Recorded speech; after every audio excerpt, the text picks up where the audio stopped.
Você está no seu quarto, mexendo no celular. Fotos íntimas suas, conversas privadas, senhas, localização em tempo real. E do outro lado da tela, alguém está vendo tudo isso. Cada movimento, cada mensagem, cada segredo. Mas não é um hacker desconhecido, não é um estranho na dark web. É alguém muito mais próximo do que você imagina. Alguém que dorme na mesma casa que você. Em 2023, uma mulher de 38 anos descobriu que sua vida estava sendo vigiada 24 horas por dia, 7 dias por semana. Cada foto, cada conversa no WhatsApp, cada lugar que visitava.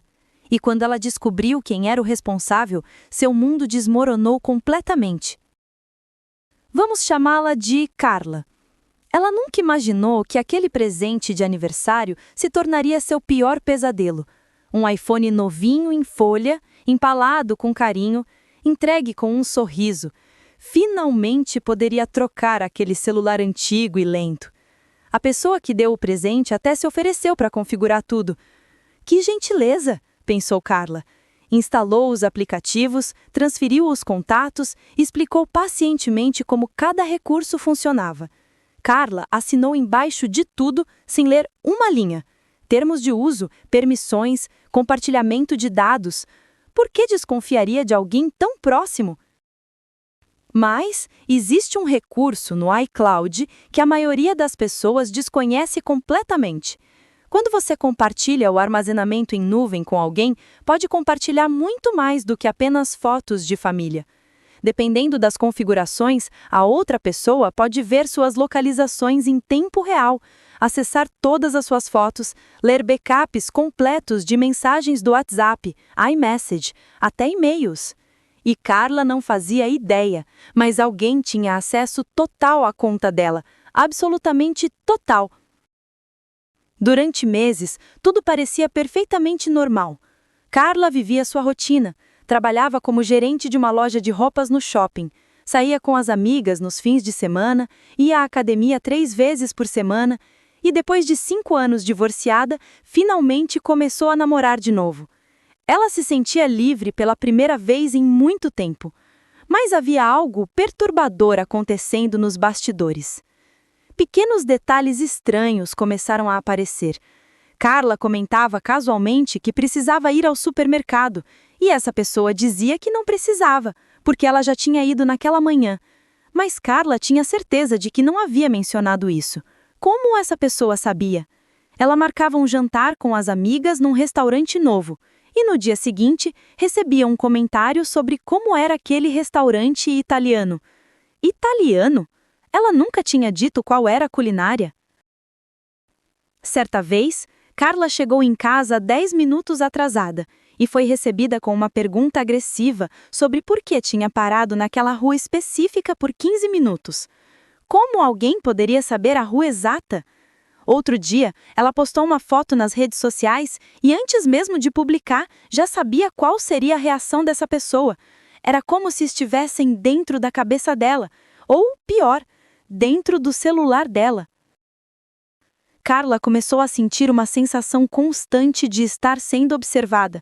Aquela sensação de arrepio na nuca, de que alguém está te vigiando, mas quando você olha ao redor não é ninguém. Só que dessa vez, ela estava certa. Alguém realmente estava vigiando. Cada passo, cada palavra, cada pensamento digitado numa mensagem. Ela começou a ser questionada sobre roupas que vestia, sobre horários que chegava, sobre pessoas com quem conversava, comentários sutis, mas carregados de julgamento. Você não acha essa blusa muito decotada? Por que você precisa sair tanto? Quem é esse homem que te mandou mensagem? No início, Carla achava que era preocupação genuína, mas a frequência e a especificidade das perguntas começaram a soar um alarme na cabeça dela. O que Carla não sabia é que cada foto que ela tirava era vista instantaneamente por outra pessoa, incluindo as fotos íntimas com o novo namorado.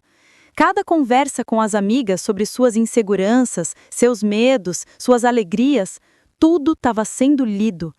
As mensagens com o terapeuta sobre o trauma do casamento anterior, os e-mails trocados com a advogada sobre questões financeiras, as buscas no Google sobre sintomas de saúde que ela tinha vergonha de mencionar. Absolutamente tudo estava exposto. E então veio o dia que mudou tudo. Carla estava conversando com a sua melhor amiga pelo WhatsApp.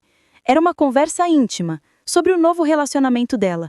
Detalhes pessoais, vulnerabilidades, coisas que nenhuma pessoa racional compartilharia publicamente. Ela mencionou algo bem específico que havia acontecido no fim de semana com o namorado. Um detalhe pequeno, mas único. Algo que só ela e a amiga saberiam.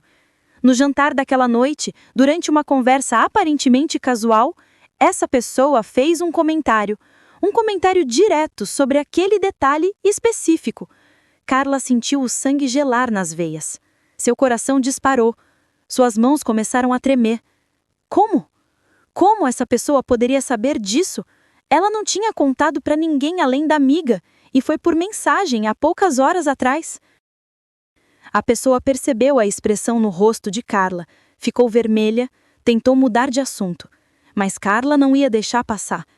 Como você sabe disso? A pergunta saiu mais alta do que ela pretendia. Silêncio constrangedor. Eu achei que você tinha me contado. Não, eu não contei. Como você sabe? A voz de Carla tremia entre raiva e pânico. Se você está assistindo isso agora e ainda não se inscreveu no canal, por favor, se inscreva. Esse é um canal dedicado a contar histórias reais de violência digital, principalmente contra mulheres. Histórias que precisam ser contadas para que outras pessoas não passem pelo mesmo. Ative o sininho para não perder os próximos casos. E se você conhece alguém que pode estar passando por algo parecido, compartilhe esse vídeo. Pode literalmente salvar uma vida. A tensão na sala era palpável. Carla repetiu a pergunta, dessa vez mais devagar, mais firme. Como você sabe disso? E então veio a confissão que despedaçou o mundo dela. A pessoa admitiu que tinha acesso ao iCloud de Carla, acesso total, desde o dia que configurou o celular novo, meses atrás. Podia ver todas as fotos que ela tirava, ler todas as mensagens, verificar sua localização em tempo real, acessar todos os seus e-mails, seus contatos, seus aplicativos bancários, tudo. Mas a justificativa foi ainda mais perturbadora. Eu só estava te protegendo. O mundo é perigoso. Eu precisava saber se você estava bem, se não estava se colocando em risco. Eu faço isso porque me importo. Cada palavra era uma facada. Proteção? Aquilo não era proteção, era prisão, era controle, era violência travestida de cuidado. Carla sentiu uma onda de náusea. Seu estômago revirou ao perceber a dimensão da invasão. Essa pessoa tinha visto as fotos íntimas com o namorado, tinha lido as conversas mais vulneráveis com o terapeuta sobre o relacionamento abusivo anterior, tinha acompanhado cada ida ao ginecologista, cada consulta médica, cada momento de fragilidade. Durante meses, ela não teve um segundo de privacidade real. E o pior, essa pessoa achava que estava certa, que tinha o direito de fazer isso. Mas quem era essa pessoa? Um ex-namorado obsessivo? Um colega de trabalho perturbado? Um stalker que invadiu sua vida? Não. Era alguém muito mais próximo. Alguém que morava na mesma casa. Alguém que ela amava incondicionalmente. Era o filho dela. Um garoto de 17 anos que ela tinha criado sozinha depois do divórcio. O mesmo garoto que ela protegeu a vida inteira. O mesmo que agora a vigiava como se fosse propriedade dele. A revelação foi devastadora. Carla sentiu como se tivesse levado um soco no estômago. Seu próprio filho, o menino que ela embalou no colo, que ensinou a ler, que consolou em cada pesadelo, agora a espionava como se fosse uma criminosa, como se ela precisasse de supervisão. Como se ele tivesse autoridade sobre a vida dela. E então, tudo fez sentido. Os comentários passivo-agressivos sobre suas roupas, as perguntas invasivas sobre seus horários, a hostilidade velada em relação ao novo namorado, a irritação quando ela saía com as amigas. Não era um filho preocupado. Era um filho reproduzindo os mesmos padrões de controle do pai. O ex-marido de Carla era assim: controlador, possessivo, manipulador. Vigiava cada passo dela, questionava cada decisão, fazia dela refém emocional. Foi exatamente por isso que ela pediu o divórcio 5 anos atrás. E agora, o garoto que testemunhou toda aquela violência durante a infância estava repetindo os mesmos comportamentos. Ele havia normalizado o controle. Aprendeu que homens têm o direito de vigiar mulheres, que amor significa posse, que cuidado significa vigilância. E pior, ele direcionou isso para a própria mãe. Carla ficou em choque por dias. Não conseguia processar a traição, a invasão, a manipulação. Cada vez que olhava para o filho, via o rosto do ex-marido. Cada justificativa que ele dava era um eco das desculpas que o pai usava. Eu só quero te proteger. Eu sei o que é melhor para você. Você não entende os perigos lá fora. Você precisa confiar em mim. Mas Carla não era mais aquela mulher assustada e controlada de anos atrás. Ela tinha feito terapia, tinha se reconstruído, tinha aprendido sobre seus direitos, sobre violência psicológica, sobre manipulação. E ela sabia exatamente o que estava acontecendo. Aquilo era abuso. Não importava que viesse do filho. Não importava que ele tivesse apenas 17 anos. Era abuso, ponto final. Deixa eu fazer uma pausa aqui por um segundo. Se você está assistindo isso e já passou por algo parecido ou conhece alguém que está passando, deixa um comentário abaixo. Não precisa dar detalhes se não quiser, mas sua experiência pode ajudar outras pessoas a reconhecerem os sinais. E se você tem dúvidas sobre privacidade digital, sobre como se proteger, comenta também. Vamos criar uma rede de apoio aqui nos comentários? Porque esse tipo de violência só para quando a gente fala sobre ela. Carla sabia que precisava agir. Mas como? Como você denuncia o próprio filho? Como você coloca limites sem destruir o relacionamento? Como você protege a si mesma sem abandonar quem você ama? Essas perguntas atormentavam ela todas as noites. Mas uma coisa era certa. Ela não podia fingir que nada tinha acontecido. A primeira coisa que Carla fez foi retomar o controle digital da própria vida. Sentou no computador e começou o processo doloroso de trocar absolutamente todas as senhas. E-mail, redes sociais, aplicativos bancários, Netflix, Spotify, Amazon, tudo. Criou senhas longas e complexas, diferentes para cada serviço. Ativou a autenticação em 2 fatores em tudo que era possível. Criou um novo iCloud, completamente independente, sem compartilhamento com ninguém. Passou horas verificando cada aplicativo instalado no celular, cada permissão concedida, cada configuração de privacidade. Desinstalou tudo que parecia suspeito. Revogou acessos de aplicativos que ela nem lembrava de ter instalado. Foi um processo exaustivo, mas necessário. Cada senha trocada era um pedaço da liberdade dela de volta. Mas Carla sabia que isso não era suficiente. Ela precisava de ajuda profissional. Primeiro, procurou uma advogada especializada em crimes digitais e violência contra a mulher. A advogada explicou que, embora Carla tivesse tecnicamente autorizado o acesso inicial ao configurar o celular, o uso dessas informações para controlar, manipular e vigiar caracterizava a violência psicológica, e mesmo sendo o filho, ele poderia responder por isso. A advogada orientou Carla a documentar tudo, fazer capturas de tela das configurações do iCloud mostrando o compartilhamento, anotar cada comentário invasivo, cada demonstração de que ele tinha informações que não deveria ter, guardar as conversas onde ele admitia a espionagem.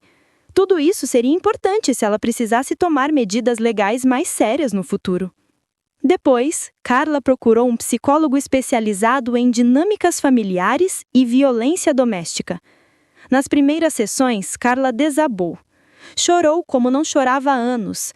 A culpa era esmagadora. Será que ela tinha falhado como mãe? Será que ao sair do casamento abusivo, ela tinha traumatizado o filho a ponto dele se tornar o próprio agressor? O psicólogo foi firme. Não. A responsabilidade era do garoto. Ele tinha 17 anos, não 7. Ele sabia a diferença entre certo e errado. O psicólogo explicou um fenômeno perturbador. Filhos homens que crescem vendo o pai controlar e abusar da mãe frequentemente internalizam que esse é o papel deles também, especialmente quando a mãe se separa e eles se tornam o homem da casa. Eles assumem o papel de controladores, achando que precisam proteger ou supervisionar a mãe. É uma distorção completa de limites e papéis familiares. Carla insistiu para que o filho também fizesse terapia. No início ele resistiu, disse que não precisava, que não tinha feito nada de errado, mas quando Carla ameaçou tomar medidas legais, ele cedeu.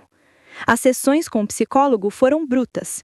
O garoto teve que confrontar seus próprios comportamentos, entender que reproduziu a violência do pai, que traiu a confiança da mãe, que causou um trauma profundo em quem mais amava.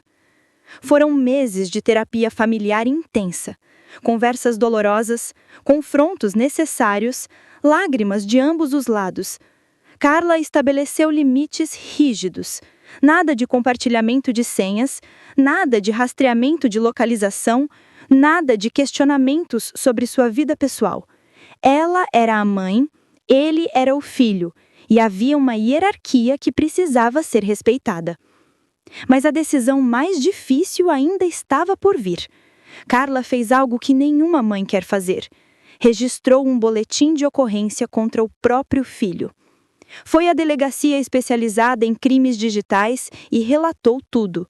O delegado explicou que ela poderia prosseguir com uma denúncia formal, o que poderia resultar em processos judiciais ou poderia usar o BO como uma medida protetiva e educativa.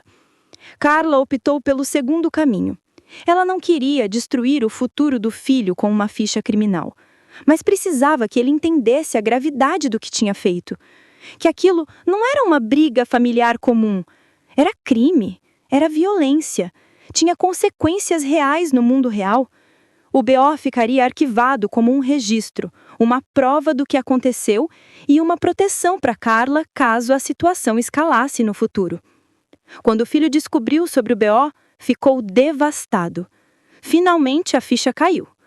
A mãe não estava exagerando, não era drama, não era sensibilidade excessiva, era sério. Ele tinha cometido um crime contra a própria mãe. Naquele momento, algo mudou nele. A arrogância deu lugar à vergonha genuína. A justificativa deu lugar ao arrependimento transformado. Hoje, 2 anos depois, a relação entre Carla e o filho está em reconstrução. Ainda é complicada. Ainda há momentos de tensão. A confiança não volta da noite para o dia. Mas há progresso. O garoto está na faculdade agora, mora sozinho, faz terapia religiosamente. Ele entende que passou anos repetindo padrões tóxicos do pai e está trabalhando ativamente para desaprender esses comportamentos. Carla continua vigilante com sua privacidade digital. Nunca mais compartilhou senhas com ninguém. Verifica regularmente as configurações de segurança de todos os dispositivos e se tornou uma ativista, falando publicamente sobre violência digital, ajudando outras mulheres a identificarem os sinais, ensinando sobre segurança digital em palestras e workshops. Porque aqui vai a verdade brutal que ninguém quer ouvir. Casos como o de Carla não são raros. Eles são assustadoramente comuns. Uma pesquisa de 2022 revelou que 42% das mulheres já sofreram algum tipo de violência digital. E em quase 1/3 dos casos, o agressor era alguém próximo: marido, namorado, ex-parceiro, familiar. A tecnologia que deveria nos libertar se tornou uma ferramenta de controle. Aplicativos de rastreamento vendidos como